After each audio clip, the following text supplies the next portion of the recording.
there is one strong logical argument in favor of the existence of God, I believe this is what it should be. And you have again reminded me of the same. What Kant said so many hundreds of years ago is proved again in your person and in the person of so many people around the world who are in search of God. Now I come to the Quranic answer.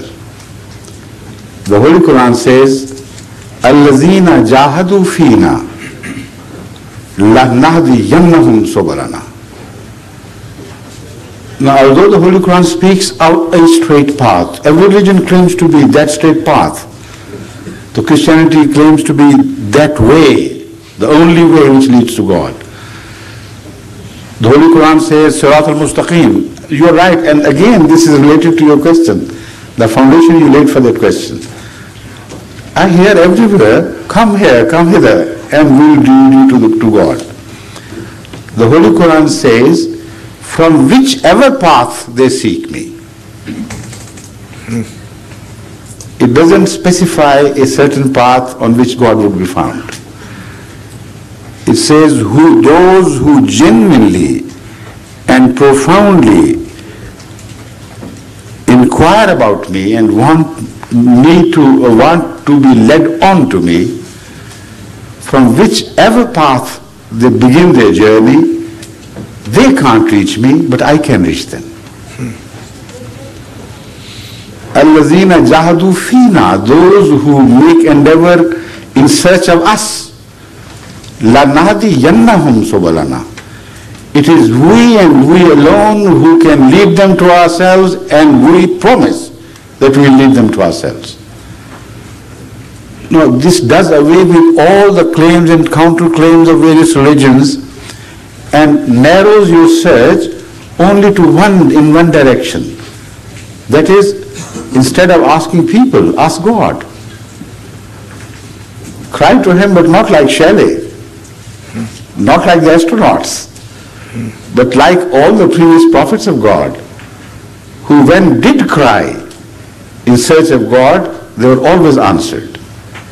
So that is all I can say in answer to your question, which is very profound, and it reminded me of so many things which were not included in the question, but with due pardon, I answered them as well. Thank you. Thank you. The other question, about 25 years ago, I found a very old book in Devon. It was about 100 years old then. And it was 100 years of history of Palestine. That's right. Long before Ben Gurion and all that. That in the book, there was one piece that interested me, because at that particular time I was going to the Isle of Wight to a place called Freshwater, and there's a castle there called Carisbrooke. And in the book it said on the planet there were 12 freshwater wells, and there was in Russia and the Middle East, and one of these wells was on the Isle of Wight at Carisbrooke Castle. Now this morning when we were travelling here, a friend of mine who knows a lot more about Islam than I did was telling me that there is a well in Mecca, something to do with heal and the water, this eternal. It's probably from under the heels of the thirsty child.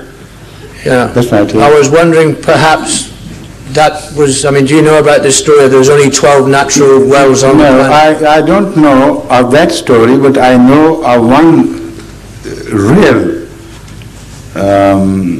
piece of history. When 12 wells were created by the staff of Moses, there we read 12 springs or fountains of water springing from the heart of the rock. Now, I know there does exist such a place where we still find the evidence of this, though not in the simple way people understand. Spread over a reasonable distance, we find 12 fountains of water by which the Israelites took shelter and remained there for God knows how many years, but they benefited from that water and that played a very vital role in their survival. So the number 12 applies to that.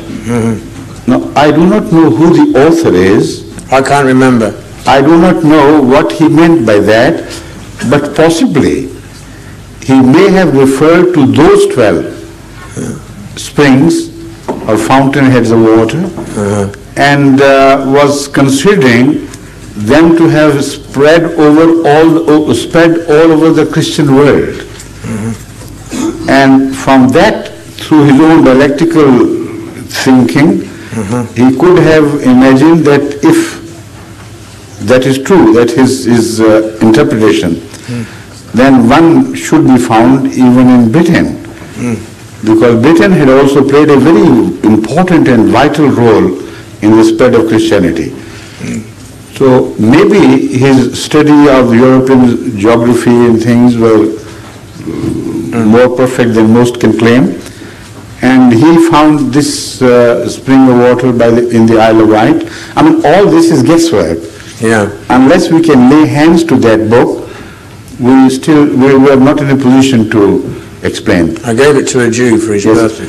But that incident which you referred to happened in Mecca was much earlier than the concept of 12 sources of water was ever born.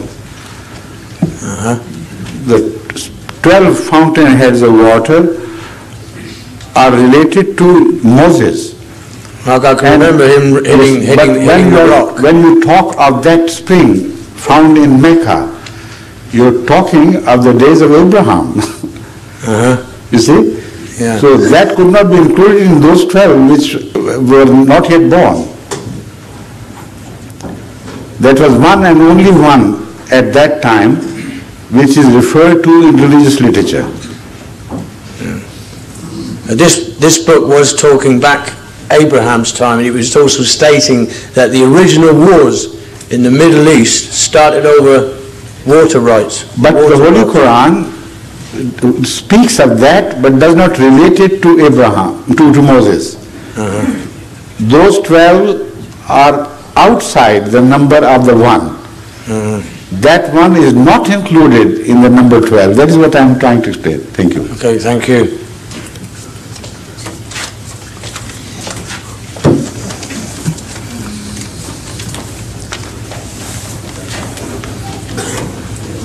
Good morning, Hazur. Good morning.